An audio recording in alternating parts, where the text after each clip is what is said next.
දැන් ඒකේ දූලි ඇතිලා මොනවරු නම් පේන්නේ නැහනේ. වැටෙන ප්‍රතිබිම්බේ. අන්න ඒ වාගේ මේ ඇසත් මොකද වෙන්නේ? ක්‍රමානුකූලව වයසට යනවා, දුර්වල වෙනවා, ලෙඩ රෝග හැදෙනවා, වෙනස් වෙනවා. හේතුප්‍රත්‍යයෙන් තියෙන්නේ. ඊට පස්සේ කර්මය නිසා නොඑක් දේවල් වෙනවා. නේ අපි සංසාරේ තව කෙනෙක්ගේ ඇස අන්ධ කරලා තියෙනවා නම් නේද?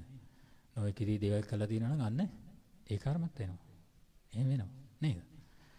එතකොට එහෙනම් අන්න ඒ ප්‍රසාද ගතිය කියන එක තමයි කර්මයෙන් උපදින්නේ.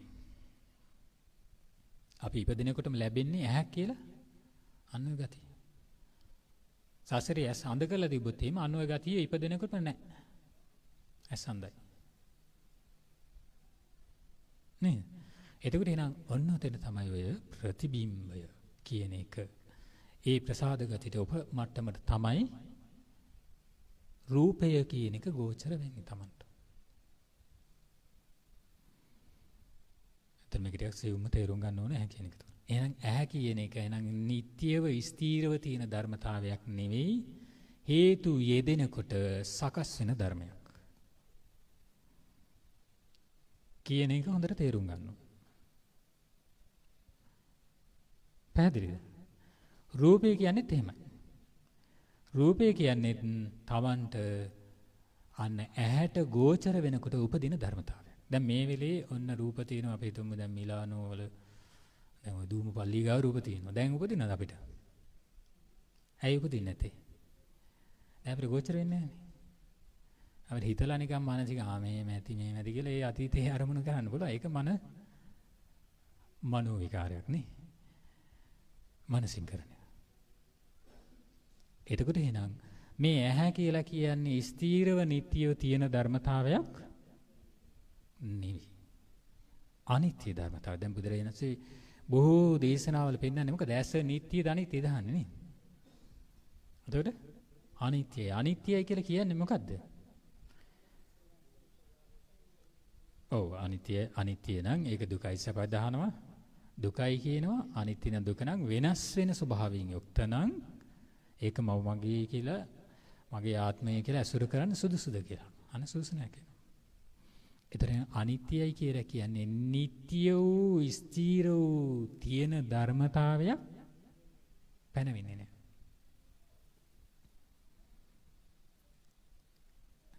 පැහැදිලිද?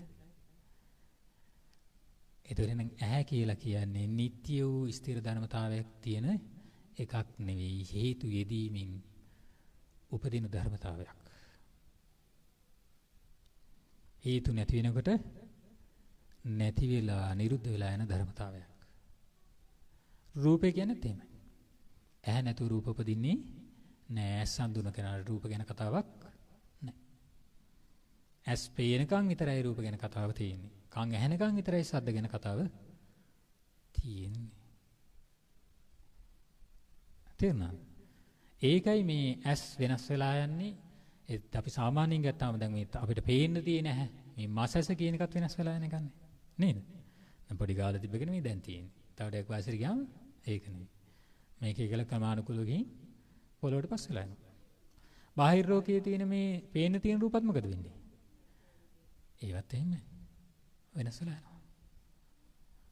එහෙනම් නිට්ටියව තියෙන ධර්මතාවයක් හම්බ වෙන්නේ නැහැ කියන එක තේරුම් ගන්න ඕනේ. එහෙනම් පේනකොට Tamanට මුණ ගැසෙන්නේම අන්න අනිත්‍ය ධර්මතාවයක්. ඒ කියන්නේ හේතු සකස් වීමෙන්මයි නේද? දැන් ආයතන අවබෝධ කරගන්න තියෙන කොහෙන්ද? තමා තුලින්. තමා දෙසින් බලන්න ඕනේ. එහෙනම් රූපේ පේනකොට Tamanට කොහොමද රූපේ පෙවුනේ? මේ දෙක උතිලා නම් මේ හේතුපත්යෙන් හටගත්තේ. හේතුපත්යෙන් හටගත්තා නම් මේ නිත්‍ය ධර්මතාවයක් නෙමෙයි. එහෙනම් මේකට මම ඇලෙන්න හොදත් නැහැ. ගැටෙන්න හොදත් නැහැ කියලා නුවණින් බලන්න විමසන්න. සද්ද ඇහෙනකොට දැන් කවුරුත් බයින ඇහෙනකොට මොකද වෙන්න ඕන? මේ හේතුපත්යෙන් උපදින්නේ මම මේ දැනගත්ත දැන් බයිනවා කියලා මේ හේතුපත්යෙන් තමයි හටගන්නේ. එහෙනම් ඒක නිරුද්ධලා යනවානේ. එහෙනම් ආයේ මම මෙහෙන් ඒක නිට්ටයයි කියලා අල්ලාගෙන මේ මට බයිනවා කියලා අල්ලාගෙන යන්න සුදුසුද කියලා බලන්න ඕන. මේක ඉතින් තමන්ම නුවණින් බලන්න ඕනේ විමසීම. බැලුවොත් තමයි අහුවෙන්නේ. ඔතනින්ම තමයි ගැලවෙන්න තියෙන්නේ. වෙන ගැලවෙන්න තැනක් නැහැ. මොකද ඔතනින්මනේ කෙලස් ටික උපදවන්නේ. තණ්හාව උපදවන්නේ, නැලී ගැලී වාසය කරන උපදවන්නේ ඔක්කොම ටික. නේද? එහෙනම් ඔතනින්ම ගැලවෙන්න තියෙන්නේ. හට ගන්න තැනින්ම තමයි නිරෝධය දකින්නේ. නේද? එහෙනම් ඔන්න විඥාන හය උපදිනවා. විඥානය කියලා කියන්නේම දැනගන්නවා කියන. ඇහි උපදින ගමන් රූප දැනගන්නවා. විඥානයේ පුළුවන් රූප දැනගන්න. රූප කිව්වම ඇහැ සහ රූපය කියන දෙකම දැනගන්නේ විඥාණයෙන්. මානසිකාර ප්‍රත්‍යයෙන් තමයි ඇහැයි රූපයි දෙකම දැනගන්නේ. තේරුණාද? මානසිකාරකින් තොරව ඒ දෙක දැනගන්න බෑ. එතකොට එහෙනම් විඥාණයෙන් තමයි දැන ගැනීම කියන දේ සිද්ධ වෙන්නේ. විඥානයක් නැතුව ඇහැ රූප ගැන කතා කරන්න බෑ. එතකොට එහෙනම් දැනගන්නවා කියන තැනම ඔන්නෝක තියෙන්නේ. එහෙනම් හේතු ප්‍රත්‍යයෙන් උපදින. එහෙනම් ඒ හේතු නිට්ටය වූ හේතු නෙවෙයි. ඇහැ රූප කියලා කියන්නේ නිට්ටය වූ ධර්ම නෙවෙයි. එහෙනම් ඒ නිට්ටය වූ ධර්ම නෙවෙයි නම් අනිත්‍ය ධර්ම නම් ඒ අනිත්‍ය ධර්ම හේතුයෙන් උපදින විඥානයත් මොකද වෙන්නේ? අනිත්‍යයි. අක බුදුරජාණන් දේශනාවක් පෙන්නන. එතකොට විඥාන හය තේරුම් ගන්න වෙන අනිත්‍ය වූ නිට්ටය නොවන විඥානයක් හේතුපත්‍යයෙන් උපදින ධර්මයක් ඵලයක්. විඥාන වෙන්නේ ඒතර ඵලයක් විදියට. ඇයි? හේතු නිසානේ උපදින්නේ. එතකොට ඔන්න ඔය තුන ස්පර්ශයයි. එහෙනම් එකතු වීම කියලා කියන්නේ මේ ස්පර්ශය. ස්පර්ශය කියන එක කොහෙවත් තිබිලාපු ධර්මතාවයක් නෙවෙයි එකතු වීමෙන් උපදින ධර්මයක්. දැන් ස්පර්ශය කියන එක රූපේ තිබිලා ඉපදුනාද? එතකොට ඇහි තිබිලා ඉපදුනාද? එහෙනම් විඥානයේ තිබිලා ඉපදුනාද? නැහැ. එහෙනම් ඔය තුන නැතුව ඉපදුනාද? ඒත් නැහැ. ඒ තුනේ තිබිලත් නෙවෙයි ඒ තුන නැතුවත් නෙවෙයි. ඒ තුන හේතු එකතු වීමෙන් අන්න සකස් වෙන ධර්මයක්. එහෙනම් එකතු වීමකින් සකස් වෙන ධර්මයේ නිට්ටයයිද? ඵලයක්නේ. ඒ හේතු වෙනස් වෙනකොට නැති වෙනකොට ඒක වෙනස් වෙනවා. ඵලය නැතිලා යනවා. එහෙනම් ස්ථීර නිට්ටය ධර්මයක් උපදින්නේ නැහැ. ස්පර්ශය කියපුවම නිට්ටය ධර්මයක් උපදින්නේ. එහෙනම් ස්පර්ශ වුණා කියලා කියන්නේ මෙතනින් එහාට මොකද වෙන්නේ? ධර්මතාව උපදිනවා තමයි. ඕක නිට්ටයයි කියලා ඇල්ලුවොත් එහෙම එතනින් එහාට උපදින සියලු ධර්මතා නිට්ටය වෙනවා. ඇහැ රූප නිට්ටය වුණ ගමන් චක්කු විඥාන නිට්ටය වෙනවා, ස්පර්ශ නිට්ටය වෙනවා. එතනින් එහාට උපදින ධර්ම නිට්ටය වෙනවා. එහෙනම් ස්පර්ශයත් ওই විදිහට 6 ආකාරයෙන් පෙන්වනවා. දැන් ඔබ දන්නවනේ ස්පර්ශ 6 ආකාර නේද? ඒකෙන් 6 ආකාරයෙන් මම කියන්නේ නෑ. දන්නව නේද? ඇසේ, කනේ, නාසයේ, දිවේ, කයේ, මනසේ. ওই 6ෙම එකතු වීමෙන් අන්න ඒ තුනක් එකතු වීමෙන් තින්නම් සංගස කියලා එකතු වීමෙන් උපදින ධර්මයක් තමයි ස්පර්ශය කියලා. ඒ වගේම තමයි ඒතර එකතු වීමෙන් තමයි ස්පර්ශය කියලා කියන්නේ. පැහැදිලි නේද? ඊට පස්සේ පෙන්නනවා මේ වේදනා 6 අවබෝධ කළ යුතුයි කියන තැනදී වේදනාව කියලා කියන්නේ ඇහැ රූපය එකතු වීමෙන් චක්කු විඥානය උපදිනවා. ඒ තුන එකතු වීමෙන් අන්න ස්පර්ශය ඇති වෙනවා. ස්පර්ශේ හේතු කොටගෙන විඳීම ඇති වෙනවා. ස්පර්ශ උණු ගමන් විඳින එක තමයි කරන්නේ. ඒ කියන්නේ විඥාණයෙන් දැනගත්තා කියලා කියන්නේ මේ ස්පර්ශය. දැන් විඥානය අපවම විඥාණයෙන් දැනගත්තා කියන්නේ මේ තුනම එකතු වුණා කියන එකනේ. පැහැදිලිද? විඥාණයෙන් දැන් ඔබ මේ මල දැනගත්තා කියලා කියන්නේම අන්න විඥානය තුන. ඒ කියන්නේ ස්පර්ශය වුණා අන්න විඳීමක් උපදිනවා. මේක හොඳයි හරි නරකයි හරි නැත්නම් සැපයි හරි නැත්නම් ගැටීමට හරි කියන තැන. නැත්නම් උපේක්ෂා සහගත විදිහට. එතකොට එහෙනම් ස්පර්ශ මේ විඳීම කියන දේ තියෙන්නේ මේ ස්පර්ශයේ නැමැති කාරණාවෙන්. විඥානය ආව කියලා කියන්නේම විඳීමක් උපදිනවා. පැහැදිලිද? විඳීමක් නාසී දිවේ කයි මනසී කියන ආයතන හයේම උපදිනවා. හයතැනම විඳීම් හයක් උපදිනවා. විඥානය මේ හයතැනම ඇසුරු කරන්න විඳීම උපදිනවා. ඒතර විඥානයේ අනිත්‍ය දැක්ක කෙනාට උපදින විඳීම නිට්ටය ධර්මතාවයක් වෙනවද? නිට්ටය ධර්මතාවයක් වෙන්නේ නැහැ. විඳීමක් උපදිනවා. දැන් රහතන් වහන්සේටත් විඳීමක් උපදිනවනේ. හැබැයි මේ විඳීම ඉපදුනා කියලා එතනින් එහා තණ්හාව උපදිනවද? තණ්හාව උපදින්නේ නැහැ. ඇයි? තණ්හාව උපදින්නේ විඳීම ප්‍රත්‍යයනේ දැන් තණ්හාව තියෙන්නේ. විඳීම නිට්ටය වශයෙන් ගත්තොත් තණ්හාව උපදිනවා. විඳීම නිට්ටය වශයෙන් ඒ වගේම ආත්මීය වශයෙන් හම්බ වෙන්නේ නැත්නම් තණ්හාව උපදින්නේ. පැහැදිලිද? ඒක දැන් මෙතන පෙන්නනවා ඒක දේශනාවක පෙන්නනවා. ඒක මම පෙන්නනවා ලෝක සමුදය සූත්‍රය කියලා සමුදය සූත්‍රයක් තියෙනවා. ඒකෙදි බුදුරජාණන් වහන්සේ පෙන්නනවා ලෝකේ හට ගැනීමත් නැතිවීමත් කියා දෙන්නම් කියනවා. ඒකල පෙන්නනවා ඇසත් රූපත් නිසයි ඇසේ විඥානය උපදින්නේ. ඒ තුනේ එකතු වීමේ ඒ ස්පර්ශයයි ස්පර්ශ ප්‍රත්‍යයෙන් විදීම හට ගන්නවා. විදීම ප්‍රත්‍යයෙන් තණ්හාව උපදිනවා. තණ්හාව හේතුවෙන් උපාදාන වෙනවා. උපාදාන හේතුවෙන් භවය ඉපදීම ජරා මරණ කියන මෙන්න මේ ලෝකේ හට ගැනීම උපදිනවා කියලා පෙන්වනවා. එහෙනම් ඇහැට රූපේ ආපු ගමන් මොකද වෙන්නේ? අන්න චක්කු විඥානේනවා ඊට පස්සේ දිගට වැලට ලෝකේ හට ගන්නවා. ඔන්න කර්ම හැදෙන විදි. සසරේ යන්න හේතු වෙන විදි. තේරුණා? ඊට පස්සේ ඒකේ පෙන්නනවා ලෝක නිරෝධය කියන්නේ ලෝකේ නැතිවීම යන කුමක්ද කියන එක පෙන්නනවා. ඇසත් රූපත් නිසා විඥානය උපදිනවා. ඒ තුන එකතු වීමෙන් ස්පර්ශයයි ඒ හේතුවෙන් විඳීම උපදිනවා. විඳීම හේතුවෙන් තණ්හාව හැබැයි අන්න ඒ තණ්හාවේ ඉතිරි නැතුවම නොයල්මින් නිරුද්ධ වීමක් ඇද්ද? එය අනේ තණ්හාව නිරුද්ධ වුණොත් අන්න උපාදාන නිරුද්ධ වෙනවා. භවය, ජාති, ජරා, මරණ නිරුද්ධයි කියලා කියනවා. එතන තණ්හාව නිරුද්ධ වෙන්න නම් විදීම කියන දේ නිරුද්ධ වෙන්න ඕනේ නේද? දැන් හේතුව නේද එතනින් මැදින් කැල්ල නිරුද්ධ වෙන්නේ නැහැ නේ. එහෙනම් විදීම නිරුද්ධ වෙන්න නම් විදීම කියන දේ අන්න මොකද වෙන්නේ? අනිත්‍ය දුක් අනාත්ම ස්වභාවය අවබෝධ වෙන්න ඕනේ. එහෙනම් විදීමත් හේතුප්‍රත්‍යයෙන් තියෙන ස්පර්ශපත්‍ය. ස්පර්ශය දැනගන්න ඕනේ. ස්පර්ශය යථා ස්වභාවය. ස්පර්ශයේ තින්නම් සංගතියේ. අන්න තින්නම් සංගතියේ යථා ස්වභාවය දැනගන්න ඕනේ.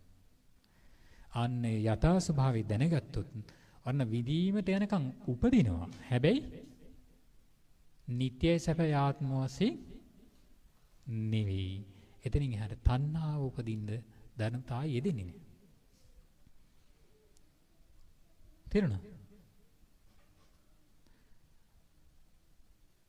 ඒ කියන්නේ අවිද්‍යාව දුර වෙලා. දැන් රහතන් වහන්සේට ප්‍රණීත වූ දෙයක් වැළදුවොත් එහෙම විඳීමක් උපදිනවා. මේක ප්‍රණීතයි. දැන් බුදුරජාණන් වහන්සේ පෙන්නන මේ ප්‍රදේශය සුන්දරයි, ලස්සනයි, මේ ගංගා තීරය ලස්සනයි කියනවා. නේ?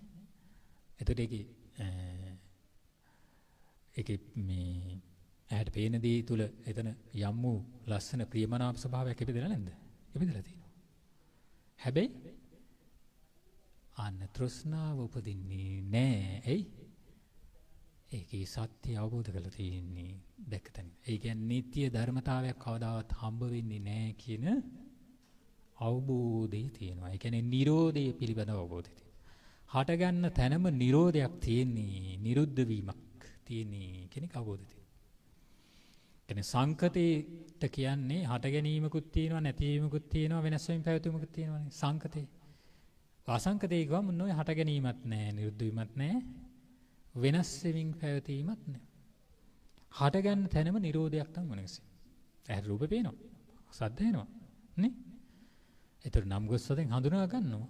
හැබැයි උපදින ධර්මතාවී අන්න ආත්මීය සංකල්පයෙන් උපදින දෙයක් නැහැ.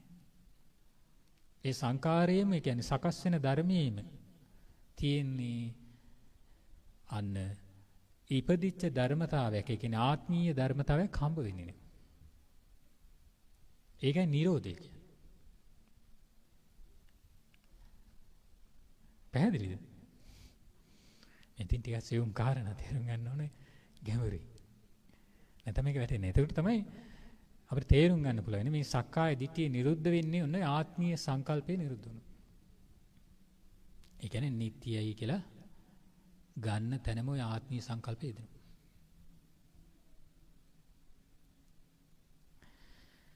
එතකොට විඳීම ඊට පස්සේ බුදුරජාණන් වහන්සේ පෙන්වනවා තණ්හාව කියන කාරණාවක් පෙන්වනවා. විඳීමත් ඔය 6 ආකාරයෙන්ම උපදිනවා. තණ්හාව කියන දෙත් උපදින්නේ නම් මේ ඇහත් රූප නිසා චක්කු විඥානය උපදිනවා. ඒ තුන එකතු වී ස්පර්ශයයි ස්පර්ශයෙන් විඳීමට ගන්න විඳීමේතුින් තණ්හාව උපදිනවා. ඔය විදිහටම කනට, නාසයට, දිවට, කයට, මනසට කියන ආයතන 6ට මොකද වෙන්නේ? තණ්හාව උපදිනවා. දැන් ඔක ඉපදුනා කියලා කියන්නේ අන්න සසර ගමන. දැන් ඒකට ඔබට ඇහැට රූපයක් පෙනෙනකොට එහෙනම් ඔන්න ඔය වැඩ පිළිවෙල සිද්ධ වෙන්නේ කියන එක තමන් තේරුම් ගන්න ඕන. කනට සද්දයක් ඇහෙනකොට ඔය වැඩ පිළිවෙල සිද්ධ වෙනවා. තේරුණේ? එහෙනම් ඔන්න ඔතනින් මොකද වෙන්නේ? ඔය වැඩ පිළිවෙල සිද්ධ වෙනවා කියලා කියන්නේම කර්ම උපදින තැනට තමයි යන්නේ. තණ්හාය උපදිනවා කියලා කියන්නේ භව මේ උපාදාන භව අන්න ජාති ජරා මරණ. රූපයක් පේනකොටම ජාති ජරා මරණ දක්වා උපදිනවා. හරිද?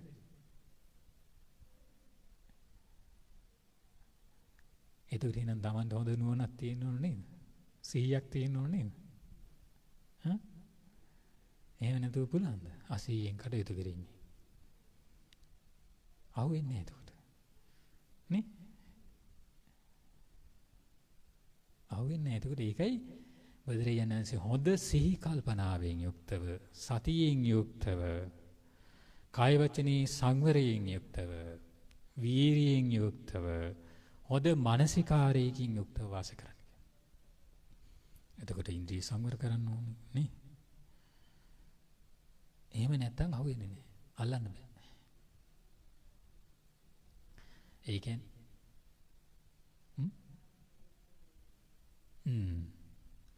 ඒ කියන්නේ වර්තමානයේ මොහොතේ අපේ සිහිය පවතින්න ඕන. දැන් වර්තමාන මොහොතේ අපිට රූප පේන්නේ, ශබ්ද ඇහෙන්නේ නේද? ගඳ සුවඳ දැනෙන්නේ, රස දැනෙන්නේ, පහස දැනෙන්නේ, අරමුණු දැනෙන්නේ. වර්තමානයේ සිහිය තිබුත් විතරයි. අල්ලගන්න පුළුවන්. සිහිය තියෙන්න ඕනේ, මානසිකාරය තියෙන්න ඕනේ. මේ මොකද්ද වෙන්නේ? ඇහැ රූපයක් පේනකොට මොකක්ද උනේ? කොහොමද මේක උනේ? මම හිතනවා කියලා කියන්නේ මොකක් අල්ලගෙනද? දැන් මේ ගැටෙන්නේ මොකක් අල්ලගෙන? ඇලෙන්නේ මොකක් අල්ලගෙනද? නෝනින් බලනවා. ඒකවල තමන් අහපු ධර්මයේ අන්න යොදලා බලන්න ඕන මානසික. ඒක තමයි තමා තුළින් බලනවා කියන්නේ. නැත්නම් අපි කරන්නේ මොකද්ද?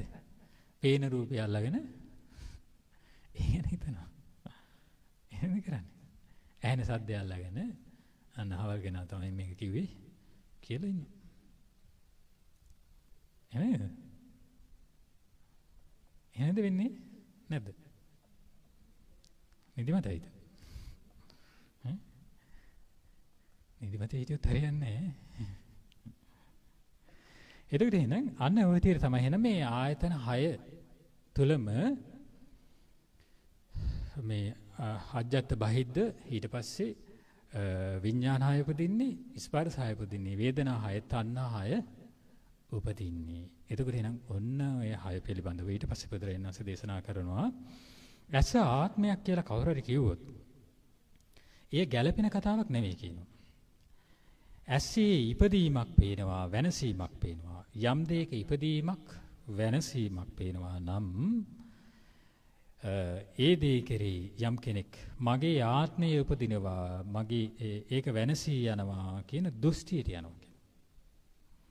ඒ කියන්නේ ආත්මීය වශයෙන් තියෙනා වූ ආත්මය කියලා කියවම තියෙනා වූ දෙයක් කියලා ගන්න එක. ඒතකොට ඒක දෙයක් වෙන්න පුළුවන්, කෙනෙක් වෙන්න පුළුවන්, සත්වයෙක් කියලා වෙන්න පුළුවන්, පුද්ගලයෙක් කියලා වෙන්න පුළුවන් ගන්න. අනේ ගන්න එක ඇසේ ඉපදීමකුත් වෙනසීමකුත් පේනවා නම් අනේ පේන ධර්මතාවය තුළ එහෙනම් මගේ ආත්මේ මේ මගේ තියෙන මේ මුණ ගැසෙනදී ඉපදීලා වෙනසිලා යනවා කියලා දෘෂ්ටියකට යනවා කියනවා. තේරෙනවද? ඒක දෘෂ්ටියක් කියනවා. ඒ නිසා යමෙක් මේ ඇස ආත්මයි කියනවා නම් එය හේතු යුක්ත ඇති කතාවක් නෙමෙයි කියනවා. මේ ඇස අනාත්මයි කියලා බෙදන්න. ආත්මයකින් තොර ධර්මයක්. රූපයත් එහෙමයි. රූපයත් ආත්මයි කියලා කවුරු හරි කිව්වොත් එහෙම ඒක ගැළපෙන කතාවක් නෙමෙයි කියනවා. මොකද රූපේ ඉපදීමකුත් පේනවා, වෙනසීමකුත් පේනවා. ඉතින් යම් දෙයක් ඉපදීමකුත් පේනවා නම් වෙනසීමකුත් පේනවා නම් මගේ ආත්මය උපදිනවා, වෙනසී යනවා කියන දෘෂ්ටිය තමයි උට ඇති වෙන්නේ. ඒ නිසා මේ ඇස මේ රූපය කියලා කියන්නේ අනාත්ම ධර්මයක්. ආත්මීය ධර්මතාවයකින් තොර එකක්. ඒ කියන්නේ හරියට දැන් ඔක කොහොමද කියන්නේ?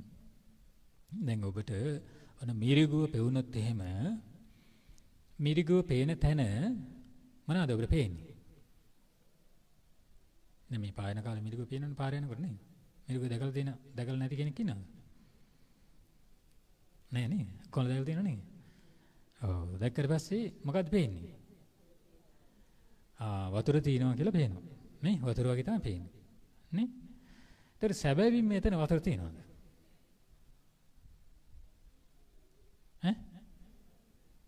සැබවින්ම එතන වතුර නෑ. ඒ කියන්නේ වතුර කියන ධර්මතාවයක් ඉපදිලාම නෑ. හැබැයි වතුර වගේ පේනවා.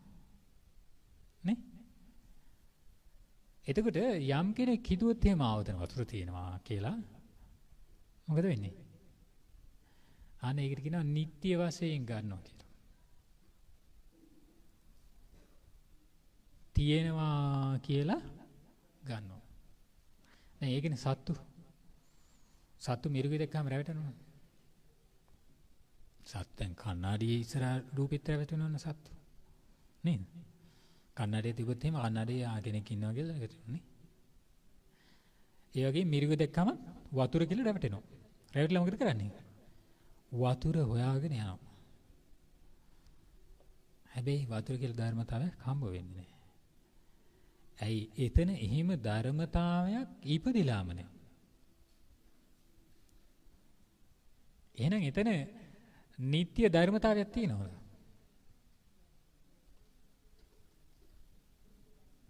දැන් මිරිගුව කියන තැන නිට්ටය ධර්මතාවයක් තියෙනවද? නිට්ටය ධර්මතාවයක් නැහැ. ආත්මීය වශයෙන් එතන දෙයක් අල්ලගන්න තියෙනවද? අල්ලගෙන දෙයක් නැහැ. හැබැයි තියෙනවා වගේ පේනවා. ඒකයි නෑ කියන්නෙත් නෑ, තියෙනවා කියන්නෙත් නෑ. ඒ දෘෂ්ටි දෙකට යන්නේ නැතුව මැදට එන එක තමයි මේ ධර්මයේ තියෙන සියුම්ම කාරණාව. මේ මැදට එනවා කියන කාරණාව විඥාණයකට ගෝචර වෙන්නේ නෑ. ප්‍රඥා ගෝචරයි. විඥාණයෙන් හිත තේරුම් ගන්න බැරි ධර්මයක්. ඒකයි ප්‍රඥාවෙන් දැක්වෙත කියන්නේ ධර්මයේ. ඒ තරම් සියුම්. එතකොට මේ Nirodhe කියන එක නොහට ගන්නවා කියන ධර්මතාවය තේරුම් ගන්න තියෙන ප්‍රඥාවයි. නෑ කියනවත් නෙවෙයි, තියෙනවා කියනවත් නෙවෙයි. එතන එහෙම ධර්මතාවයක් ඉපදිලාම නැහැ. හැබැයි තියෙනවා වගේ විද්‍යමාන වෙනවා. තේරුණාද? අනිත්‍ය දකින්නකොට අනාත්මේ සාක්ෂාත් වෙනවා කියලා කියන්නේ ඒක. තේරුණාද? එතන ඇහැට රූපේ පේනකොට ඇහැ අනිත්‍ය නම් රූපේ අනිත්‍ය නම් විඥානේ අනිත්‍ය නම් අපිට මුණ ගැසෙන තැන ආත්මීය දෙයක් ඉපදිලා තියෙනවද කියන එක නුනින් බලන්න.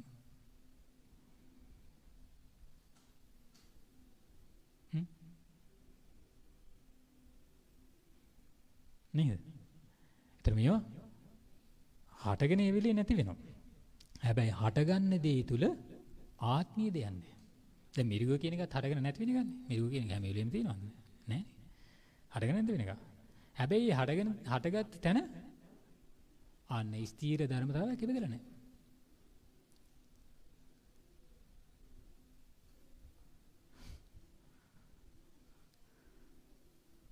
තේරුණාද මන් දන්නේ ඉතින්. නේද?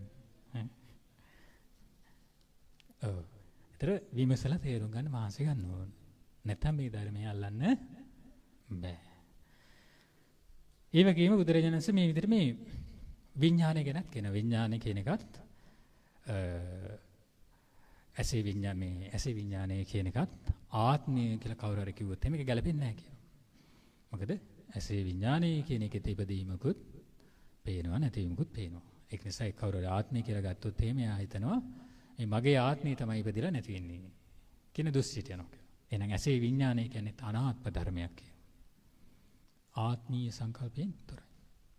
ඔන්න ආත්මීය සංකල්පයෙන් තොරව දකින්න එක තමයි මේ සක්කාය දිට්ඨිය දුරු වෙනවා කියන්නේ. විෂයාකාරයෙන් ඔය ආත්මීය සංකල්පයෙන් තමයි අල්ලගන්නේ. තේරෙනවද? ඔය ආත්මීය සංකල්පේ දුරු වෙන මේ අනාත්මේ තේරුම් ගත්තොත් අනාත්මේ තේරුම් ගන්නවා කියලා කියන්නේ අනිත්‍ය සහ දුක කියන එක වැටහෙනවා. තේරුණාද? ඒතකොට මේ වැටහෙන්නේ අන්න අර සකස් වුණු ධර්මයේ සංකාරය කියන එක. තමයි අනාත්මය වැටෙන්නේ. ඊට පස්සේ බුදුරජාණන් වහන්සේ වෙනවා ස්පර්ශයේත් ඒ විදිහයි. ස්පර්ශය කියන එකත් අනාත්මයි කියලා පෙන්වනවා. ආත්මයකින් තොර දෙයක්. ඒ වගේම විදීම කියලා කියන්නේ අනාත්ම ධර්මයක්. ආත්මයකින් තොර එකක්. ඒතර විදීම ගැනත් අර ඉස්සලා කිව්ව විදිහට මේ පෙන්වනවා. ඊට පස්සේ තණ්හාව කියලා කියන්නේ මොකද්ද? ඒත් ආත්මයකින් තොර එකක්. තණ්හාවට කවුරු හරි කිව්වොත් ආත්මයි කියලා ඒකත් ගැලපෙන්නේ නැහැ කියලා. මොකද තණ්හාව කියන එකත් හටගෙන නැවත වෙන එක. තේරුණාද? එහෙනම් තණ්හාව කියන එක ස්ථිරව තියෙනවා. නෑ හේතුප්‍රත්‍යයෙන් හට ගන්නවා. අරගෙන හේතු නැතුලේ ආය නිරුද්ධන ආය හට ගන්නවා හේතු වෙන්නේ. ආය නිරුද්ධන. මුලාව තියෙනකන් හැබැයි හට ගන්නවා හේතු එකතු එකතු. තණ්හාව කියන්නේ. ඒතරම් තණ්හාව කියන්නේ මොකද්ද? අනාත්ම ධර්මය. කියන එක වෙන. ආත්මයකින් තොර. මෙන්න මේ විදිහට ආයතන 6ටම පෙන්වනවා. කන, නාසය, දිව, කය, මනස කියන ආයතන 6ටම ඔන්න විඥාන විදිහට, ස්පර්ශ විදිහට, විඳීම් විදිහට, තණ්හාව විදිහට පෙන්වනවා. ආත්මයකින් තොර ධර්මතාවයක් කියන එක බුදුරජාණන් වහන්සේ පෙන්වනවා. ඊට පස්සේ බුදුරජාණන් වහන්සේ පෙන්වනවා ඒකල මනසරත් පෙන්වන විදිහටම ආයතන 6ටම පෙන්නලා පින්වත් මහණෙනි මේ පංච උපාදානස්කන්ධේ හටගන්නේ මෙන්න මේ වැඩපිළිවෙලෙන් කියනවා. ඔන්න ඔය ටිකෙන් තමයි පංච උපාදානස්කන්ධය හටගන්නේ කියනවා.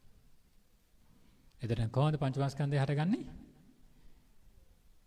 ඇහැයි රූපයි නිසා චක්කු විඥානය උපදිනවා. ඒ තුන එකතු වෙන ස්පර්ශයයි. ස්පර්ශය නිසා විඳීම හට ගන්නවා. විඳීම නිසා තණ්හාව උපදිනවා. ඔන්න ඔය වැඩපිළිවෙල තමයි පංච උපාදානස්කන්ධය හටගන්නේ. තේරුණා?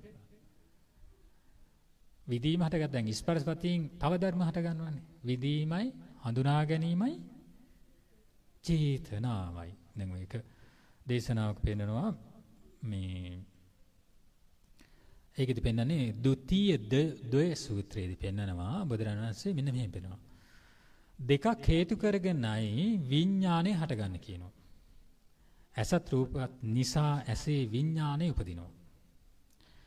ඇස අනිත්‍යයි කියනවා. වෙනස් වෙනවා කියනවා. වෙනත් ස්වභාවයකටපත් වෙනවා කියනවා. රූපත් අනිත්‍යයි වෙනස් වෙනවා වෙනත් ස්වභාවයකටපත් වෙනවා. ওই විදිහට මේ දෙක සැලෙනවා වෙනසෙනවා අනිත්‍ය වෙනවා වෙනස් වෙලා යනවා වෙනස් ස්වභාවයකටපත් වෙනවා.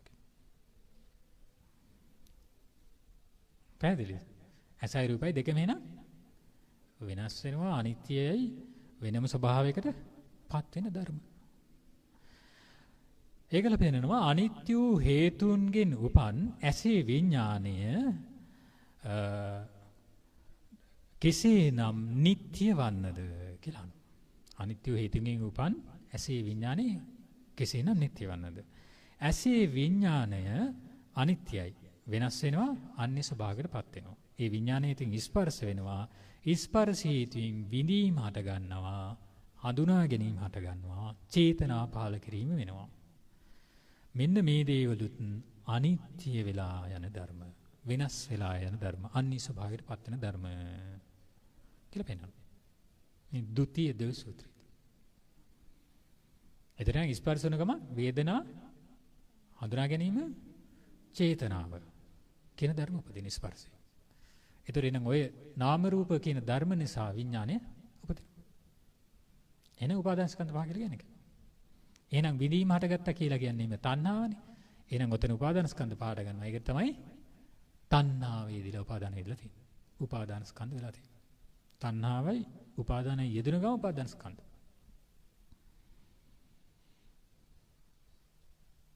ඇදරිය. දැන් ඇහැට රූපයක් පේනකොට කොහොමද උපාදාන ස්කන්ධ හටගන්නේ කියන එක තේරෙන්න ඕනේ. නේ? තමන් හිතනවා කියලා හිතන තැන උපාදාන ස්කන්ධ තියෙන්නේ කියන එක තේරුම් ගන්න ඕනේ. තණ්හා වේදලා තියෙන්නේ, උපාදාන වෙලා තියෙන්නේ, මේ කර්ම උපදින්නේ. එහෙනම් ඉපදීම ජරා මරණ සකස් වෙනවා කියන තේරුම් ගන්න ඕනේ. ධර්මයේ තේරුම් ගන්නවා නුවණින් විමසනවා කියලා කියන එක.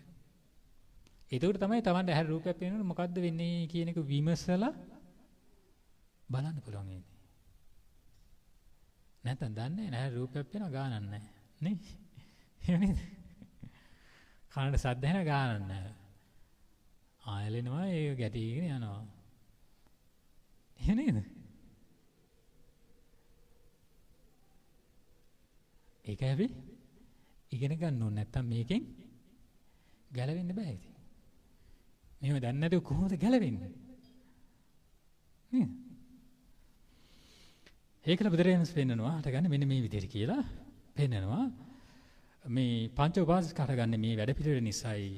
මේ මම මගේ ආත්මයයි කියලා ඇස ගැන මුලාවෙන් දකිනවා කියන ඊට පස්සේ.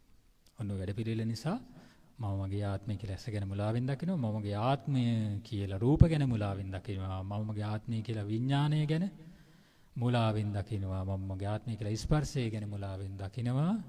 විදීම ගැනත් ඒ විදිහට දකිනවා. ඊට පස්සේ තණ්හාව ගැනත් මම මගේ ආත්මය කියලා මුලාවෙන් තමයි දකින්නේ කියනවා.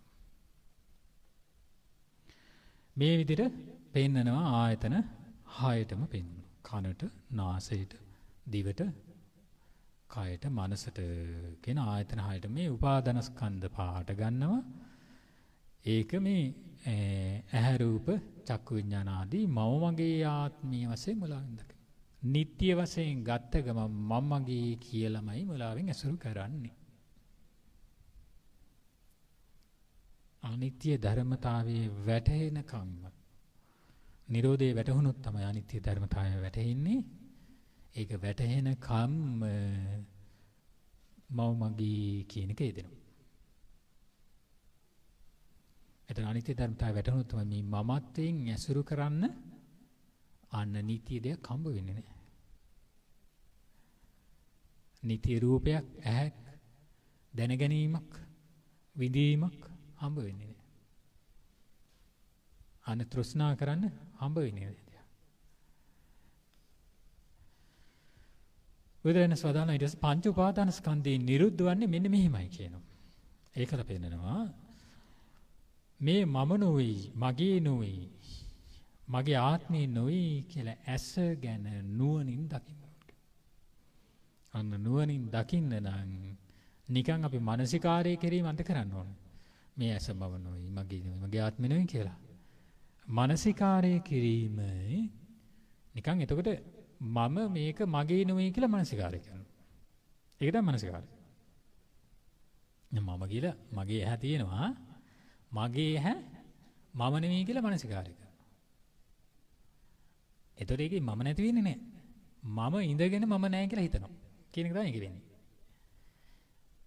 මම නැති වෙන එක දකින්න මොකද වෙන්නේ? අනිත්‍ය අන්න අවබෝධ වෙන්න ඕන. උනොත් තමයි මෙතන මම යොදන්නේ ධර්මතාවයක් හැමද. හරියට දැන් මිරිගුවේ වතුර නැහැ කියලා වතුර ඉපදිලාම නැහැ කියලා දන්න කෙනාට අය මේ භාජනය අරගෙන වතුර ගෙනියන්න පුළුවන්ද? ඕක අල්ල ගන්න පුළුවන්ද මමත් මේ මගේ වතුර කියලා. මගේ පාරේ තියෙන මගේ වතුර කවුරුත් ගන්න එපා කියලා. එහෙම ගන්න බලන්න. ගන්න බෑයි. ඕකේ මම යොදන්නේ උතන වතුර නැහැ කියන නුවණ තියෙනවා. වතුර කියලා දන්නතාවක් ඉපදිලාම නැහැ. බින්දුවක්වත් කියන එක නුවණක් තියෙනවා නම්. මම මගේ කියලා යොදන්න බෑ. යොදන්න සුදුසු නැහැ කියන නුවණ.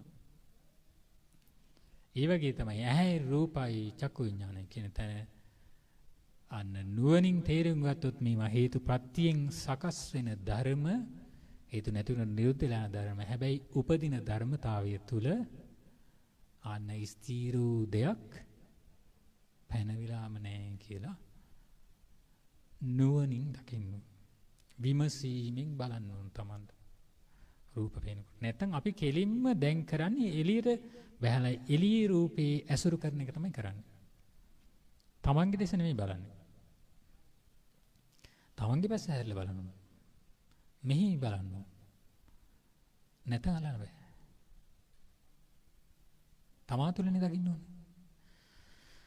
අන්න මේ විදිහට බලන්න කියන බදරන් සතර. ඒක මම නෙවෙයි මගේ නෙවෙයි මගේ ආත්මේ නෙවෙයි කියන ධර්මත. මේ ආත්මීය ඉන් තොරයි මේ උපාදාන ස්කන්ධ පහ. මේ කියන්නේ රූප වේදනා සංඥා සංස්කාර විඥාන කියන ධර්ම පහ. කියන එක බලන්න කියන. මෙන්න මේ විදිහට මේ ඇස ගැන රූප ගැන ඊට පස්සේ විඥාන ගැන ස්පර්ශ ගැන විදීම ගැන තණ්හාව ගැන මෙන්න මේ ආත්මයකින් තොරයි කියලා බලන්න. ඒ විදිහට ආයතන 6ටම බුදුරජාණන් වහන්සේ පෙන්නනවා. ඒකල බුදුරජාණන් වහන්සේ පෙන්නනවා මෙන්න මෙහෙම. ඇසත් රූපත් හේතු කොටගෙන ඇසේ විඥානය උපදිනවා. ඒ තුනේ එකතු වීම ස්පර්ශයයි ස්පර්ශ හේතු කොටගෙන සැප වේවා දුක් වේවා දුක් සැප රහිත වේවා විඳීමක් උපදිනවා. එතකොට ඔහුේ සැප විඳීමෙන් ස්පර්ශ ලබන විට ඒ සතුටින් පිළිගන්නවා කියනවා. උදද මේ මුලාවෙන් ඇසුරු කරනකොට අන්න ඒ සැප විඳීමක් උපදිනවන්නේ. ඒ විඳීමෙන් ස්පර්ශ ලබනකොට ඒක සතුටින් පිළිගන්නවා. ඒකේ ಗುಣ කියනවා. ඒකේ ආසාවෙන් බැස ගන්නවා. එතකොට අභ්‍යන්තරේ රාග අනුස්සය තැම්පත් වෙනවා. හරිද? දැන් ඔන්න විඳීමක් උපදිනවා. අපි දිවෙන් ඔන්න රස විඳීමක් උපදිනවා. දැන් මොකද වෙන්නේ? මේක නියමයිනේ. කීකේ ගුණ කියනවා. මේක ආයෙත් ගන්න ඕන. ආයෙ කොහෙද තියෙන්නේ මේක? කොයි කඩේද? ආවල් දැන තියෙන්නේ. ආ ආයෙ නම් යනකම ගන්නම්. රැඟීමකට කරන්නේ. කනවා. නියමයිනේ. කියලා තව කාටවත් කියනවා. මේ ආවල් දැන මේක ගත්තේ මාරයි. එතන මොකද කරන්නේ? ඒකේ ගුණ කියනවා. දැන් ඒ විඳීම කරගත. ඒකේ තමන් දැන් මේ විඳීම නිත්‍ය වශයෙන් අරගෙන මේක මෙහෙමයි කියලා ගුණ කියනවා. හැබැයි ඔකේ අනිත්‍ය දැනගෙන ගුණ කියන්න පුළුවන්. ඒක දෙකක් කියලා කියන්නේ ඒකයි. මුලාවෙන් කරන එකයි සත්‍ය දැනගෙන කරන එකයි දෙකක් තියෙන්නේ. නේද? එතකොට අන්න ගුණ කියන. ගුණ කිව්වම මොකද වෙන්නේ? රාග අනුසය තැම්පත් වෙනවා. දුක් වේදනාවකින් පහස ලබන විට අන්න ශෝකය හට ගන්නවා. කලන්ත වෙනවා, වැළපෙනවා කියනවා. අත්ගසගසා හඬනවා කියනවා, වැළපෙනවා කියනවා. සිහි මුලා වෙනවා කියනවා. අන්න ඒ විදිහට මේ දුක් වේදනාවට මේ විදිහට ශෝක වෙවි පටිඝය උපදින ආකාරයෙන් හැසිරෙනකොට ඔහු තුල පටිඝ අනුසය තමයි තැන්පත් වෙන්නේ. පටිඝ අනුසය තැන්පත්. ඒ වගේම දුක් සැප රහිත විඳීමක් ලැබුණාම අන්නේ දුක් සැප රහිත විඳීම හටගන්න අයුරුත් නැති වෙන අයුරුත් එහි ආස්වාදයට ආදීනවයන් ඒ වගේම ඊට නොඇලීමෙන් ඊට නිදහස් වීමෙන් යථාභූත වශයෙන් හඳුනන්නේ නැති නිසා ඒ කෙනා තුල අවිද්‍යානුස්සය තැන්පත් වෙනවා. උදේටනම් ඇලීම, ගැටීම, මුලාව කියන මේ තුනේම රාගානුස්සයයි, පටිඝානුස්සයයි, අවිද්‍යානුස්සයයි තැන්පත් වෙනවා. ඒතර එනම් තමන් තුල ඔන්න තමන්ට ඇලීමක් හටගත්තොත් රාගානුසය තැන්පත් වෙනවා, ගැටීමක් හටගත්තොත් පටිඝානුසය තැන්පත් වෙනවා. ඔන්න මුලාවෙන් උපේක්ෂාවෙන් ඇසුරු කරොත් අවිද්‍යානුසය තැන්පත්. එහෙනම් බේරෙන්න පුළුවන්ද? බේරෙන්න බෑ එහෙනන්නේ. එයි උපේක්ෂාවෙන් හිටියත් අවිද්‍යානුසය තැන්පත් වෙනවා. එයි මුලාවෙන් ඉන්න නිසා. නේ? එහෙනම් මේකෙන් බේරෙන්න නම් ඒකයි හොඳ නුවණක් වුණ කොහොම හිටියත් ඇයි ඒකෙන් දැන් ස්පර්ශයෙන් බේරෙන්න බෑ කියන අර හැම ගහපු හරකෙක් වගේ කියන්නේ ස්පර්ශයෙන් බේරෙන්න බෑ කොහේ හිටියත් නේ එහෙනම් මේ කාරණා තුنين බේරෙන්න බෑ අනුසිතෙන්පත් වෙනවා ඒකයි හොඳට සිහියෙන් යුක්තව විමසීමෙන් යුක්තව වාසය කරනවා කියන්නේ. අසිහියෙන් ඉන්නවා කියන්නේම මෙන්න මේවා තැන්පත් වෙනවා. ගැලවෙන්න බෑ. ඒකල බෙදරෙනස් වදාලා මෙන්න මේ විදිහට පෙන්නලා මේ ඒකාන්තයෙන්ම සැප විඳීමෙන් හටගන්න රාගානුසය දුරු නොකොට දුක් විඳීමෙන් හටගන්න පටිඝානුසය දුරු නොකොට දුක් සැප රහිත විඳීමෙන් හටගන්න අවිද්‍යානුසය මුලින්ම උපුටා නොදමා අවිද්‍යාව ප්‍රහාණය නොකොට විද්‍යාව නූපදවා මේ ජීවිතය තුළදී දුක් කෙලවර කරන්නේ කියන කරුණ සිදුවෙන දෙයක් නම් නෙවෙයි කියන. තේරුණා? එහෙනම් දැන් මේ රාගාංශය, පරිගාංශය, අවිද්‍යාංශය ඇතුනේ කොහමද? ඇහැ රූප හේතු කරගෙන ඇසේ විඥානයේ හේතුවෙන් උපදින විඳීම හේතුවෙන්. එහෙනම් ඇහැට රූපේ පේනකොට මුලාවෙන් ඇසුරු කරා කියන්නේම ඔන්න රාගාංශය, පරිගාංශය, අවිද්‍යාංශයෙන් තුන එකක් තැපත් වෙනවා. ඔන්නෝග ප්‍රහාණය නොකල දුකෙන් නිදහස් වෙනවා කියන කාරණාව සිදු වෙන්නේ නැහැ. එහෙනම් ඔකේ සත්‍ය දකින්න ඕන නේද? අනිත්‍ය ස්වභාවය දකින්න ඕන නේද? අනාත්මය දැක ගන්න ඕන නේද? මේක ආත්මයෙන් තොරයි.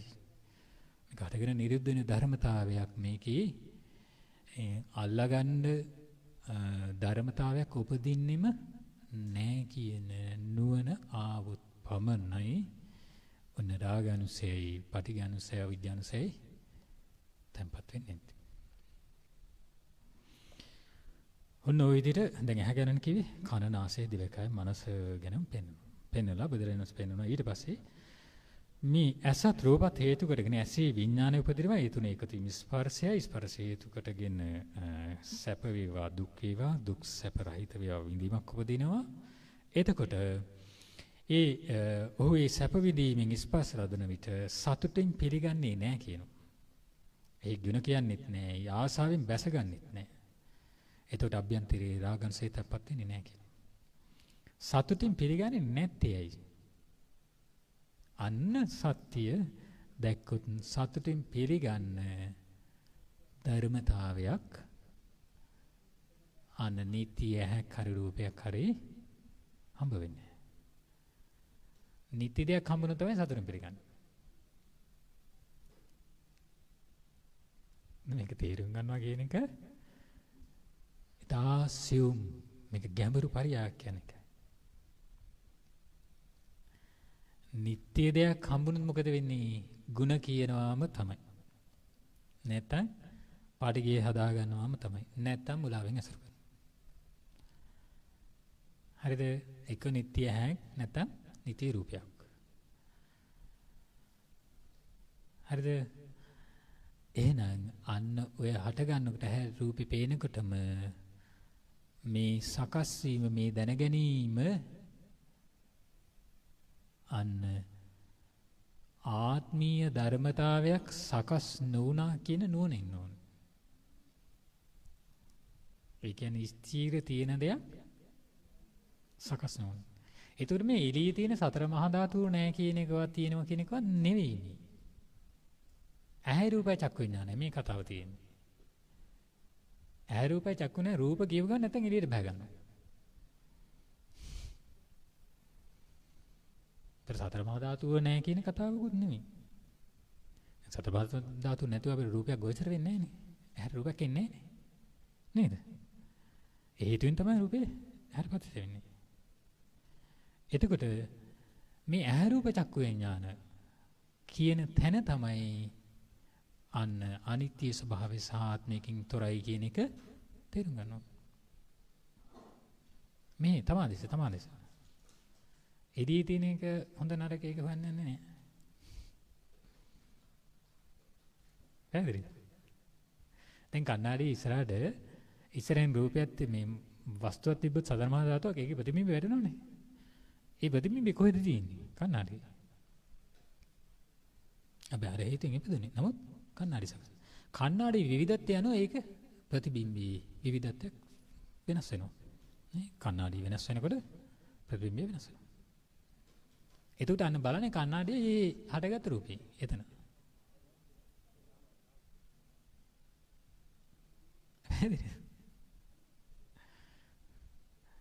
අන්න එතකොට තමයි අන්න සතුටින් පිළිගන්නේ නැති. ඇයි? දැන් කණ්ණාඩි හටගද්දී මේ කෙනෙක් ඉන්නවා මේ සතර මහා ධාතුවක් තියෙන්නේ. මේක නියමයි හොඳයි කියලා කවුරු හරි අල්ලගෙන සතුටින් ගුණ කියවුවොත් එහෙම ඒක හරි දෙයක්ද? දැන් ඒ කණ්ණාඩියට ඒක වැටුනේ ඉස්සරහ තිබ්බ සතර මහා ධාතුව නිසා නේද? එතකොට එහෙනම් අන්න ඕක තමයි අපි කරන්නේ දැන්. ඒක විතරක් වෙන්නන්නේ මෙන්න මේ ස්පර්ශයේ මේ විදීමෙන් ස්පර්ශය ලද විට මේ ස්පර්ශයෙන් අරගන්න මේ විදීම ලද විට ඒක සතුටින් පිළිගන්නේ නැති අන්න අර ප්‍රතිබිම්බේ විදිහටම දකින්න. කණ්ණාඩි විතරම දකින්න. එතකොට සතුටින් පිළිගන්න බෑ. එයි. මේක මෙහෙම දෙන්නේ. මේක ස්ථිරතාව වෙන ආත්මීය දෙයක් මෙතන ඉපදිලාම නැහැ කියන නෝනෙනවා. නේද? ඒකේ ಗುಣ කියන්නේ නැහැ දෙයක් නැහැ. හැබැයි ඒක නැහැ කියලා තියෙනවා නැහැ කියන්නේත් නැහැ ඒතකොට තියෙනවා කියන්නේත් නැහැ. තේරෙනවද? නැහැ කියලා කියොත් මේ ලෝකයා කියනවා මේ මොනවද කියන්නේ මේ රූප නැහැ කියලා කියන්නේ එහෙම කියලා. නේද? ඒකේ ගුණ කියන්නේත් නැහැ එතකොට. එහි ආසාවෙන් බැසගන්නෙත් නැහැ. බැස ගන්න ධර්මතාවයක් හම්බ වෙන්නේ නැහැ. ඒක ලෝකයා මුලාවෙන් මේ ඇසුරු කරන්නේ කියන නුවණ තියෙනවා. ඥානයක් උපදින එතන. එතකොට ඒක අභ්‍යන්තරේ යන රාගංශේ තැම්පත් වෙන්නේ නැහැ කියනවා. දුක් වේදනාවෙදිත් එහෙමයි. අන්න දුක් වේදනාවෙන් පහසට බලන්න ශෝක කරන්නේ නැහැ. ක්ලාන්ත වෙන්නේ නැහැ. වැළපෙන්නේ නැහැ කියනවා. ලයි අත්ගසාගෙන හනන්නේ නැහැ. සිහිමුලා වෙන්නේ නැහැ. අන්න එතකොට පාටිඝානුසේ තැම්පත් වෙන්නේ නැහැ කියනවා. එතකොට මේ දුක් සැප රහිත විඳීමේදීත් එහෙමයි. ඒ දුක් සැප රහිත විඳීමේදී අන්න ඒකේ ආස්වාදයක් දැනගන්නවා. ආදීනවත් දන්නවා. ඒකෙන් නිදහස් වීමක් දන්නවා.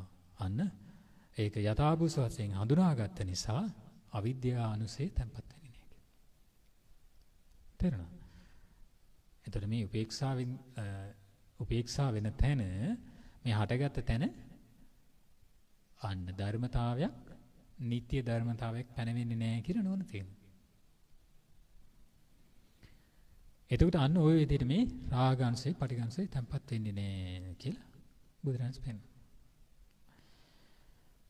ඊට පස්සේ ওই විදිහට මේ අස කන නාසය දිවකය මනස කියන ආයතන හයටම පෙන්වනවා. පෙන්ලා බුදුරජාණන් වහන්සේ පෙන්නනවා ඊට පස්සේ ඔන්න ඔය විදිහට මේක අවබෝධ කරගත්තොත් එහෙම අන්නේ අවබෝධ කිරීම නිසා තමයි කලකිරීම ඇති වෙන්නේ. කලකිරුණු විට තමයි අන්න නොයැලෙන්නේ කියනවා. නොයැලුණොත් තමයි නිදහස් වෙන්නේ. අන්න නිදහස් වීම තමයි විමුක්තියටපත් වුණා. අවබෝධ ඥානය ඇති වුණා. ඉපදීම සුණා. බඹසාර වාසය සම්පූර්ණ කළා කියලා පෙන්වනවා. එතකොට එන බුදුරජාණන් පෙන්වන්නේ නම් මේ ඇසයි රූපයයි චක්කු විඥානයයි විඳීමයි තණ්හාවයි කියන එක ආත්මයකින් තොර ධර්මතා. නිත්‍ය ධර්මතා නෙවෙයි. සැපයි කියලා ගන්න පුළුවන් ධර්මතා නෙවෙයි. එහෙනම් ඒවා මේ සතුටින් පිළිගන්න පුළුවන් ධර්ම නෙවෙයි. ඒවයි ಗುಣ කියන්න පුළුවන් ධර්ම නෙවෙයි. ආසාවෙන් බැස ගන්න පුළුවන් ධර්ම නෙවෙයි. කියන එක තේරුම් ගන්න. ඒතකොට ඒවා එහෙනම් හේතු ප්‍රත්‍යයෙන් හටගෙන නිරුද්ධ වෙනවා. හටගන්න තැන නිත්‍ය ධර්මතාවයක් පැනවෙන්නේ නැහැ. එතන තියෙන්නේ දුක් ස්වභාවයක්. දුක කියලා කියන්නේ තියෙනවා වගේ පැනවෙනවා දෙයක්. ඒ වගේම ආත්මීයතර දෙකින් තොරයි. ඒ තියෙනවා වගේ පැනවෙන එක තමයි අපි අල්ලාගෙන යන්නේ තියෙනවා කියලා. නිත්‍යයි කියලා. ඒක නිසා දුකයි කියන්නේ. ඔන්න ඔය කාරණාව තේරුම් ගන්න. ඒතර එනම් මේක වෙන කොහෙන්වත් තේරුම් ගන්න එකක් නෙවෙයි. තමන්ගේ අස කන නාසය දිවකය මනස.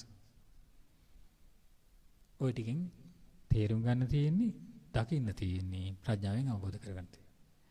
ඔන්න ඔය ටික හේතු කරගෙන මනසින් හදන මේ උපාදාන ස්කන්ධ පාදමයි තියෙන්නේ. පැහැදිලිද? හැම වෙලෙම එහෙනම් ඇහැක් හටගත්තොත් එහෙම ඔන්න ඔය නාම රූප එකතු වීමක් තියෙන්නේ. නාම රූපෙන් හටගත්ත ඇහැක් තියෙන්නේ. නාම රූපෙන් හටගත්ත කනක්. ඕක නුවණින් බලන්න බලලා තමන් වර්තමානයේ තමන්ට රූප, ශබ්ද, ගන්ධ, සුවඳ, රස, පහස අරමුණු එනකොට අන්න නුවණින් දකින්න. ඥානයක් උපදිනකම්ම මේ අනිත්‍ය ස්වභාවය අවබෝධ වෙනකම් ඥානෙ ඉපදිනකම් නෝනේ බලන්න ඕන විමස. අන්නේ ඥානෙ ඉපදුනොත් තමයි යන්න සිහිය උපදිනකොට මේ ඥානෙ යෙදෙන්නේ. අර සංස්කාරයේ අනිත්‍ය දකින්න. ඒ තාක්කල් මොකද කරන්න වෙන්නේ? විමසින් බලන්න. නැත්තම් මේකෙන් ගැලවෙනවා කියන එක හිතා ගන්න අමාරුයි. තේරුණා නේද? එතකොට මෙන්න මේ දේශනාව බුදුරජාණන් වහන්සේ මේ විදිහට දේශනා කරාට පස්සේ එතන බොහෝ පිරිසක් මේක සතුටින් පිළිගත්තා කියනවා. එතකොට මේ ගාථා රහිත මේ දේශනාව බොහෝ පිරිසක් අහලා එතන හිටිය බොහෝ පිරිසකගේ 69කගේ ඒ භික්ෂුන් වහන්සේලා එතන හිටිය 69කගේ අන නිකෙලෙස්සුනා කියලා අරහත්ත්වයටපත් වුණා කියලා වෙනකනේ මේ ධර්මයේ ඒ ආකාරයෙන්ම අවබෝධ කරගන්න. එතනිකසා මේ වගේ ධර්මයක් ඔබ අහලා හිතේ පැහැදීම ඇති කරගන්න ඕනේ, සතුටක් ඇති කරගන්න ඕනේ. බුදුරජාන් වහන්සේගේ ධර්මයේ මේ වගේ ගැඹුරු ධර්මයක් මේ ධර්මයේ තේරුම් ගන්න තමමුත් නුවණ සිහිය මෙහෙවන්න ඕනේ, වීරිය කරන්න ඕනේ, ධර්මයේ දෙන්න මහන්සි ගන්න ඕනේ මේ ධර්මය අවබෝධ කරගන්න කියලා තමන් අදිස්ථාන කරගන්න ඕනේ. ඒ වගේම හැමදිනාටම මේ ධර්මය අවබෝධ කර ගැනීම පිණිස මේ දේශනාවද හේතු වාසනා වේවා කියලා සාදු. හොඳයි එහෙනම් විවේක කාලය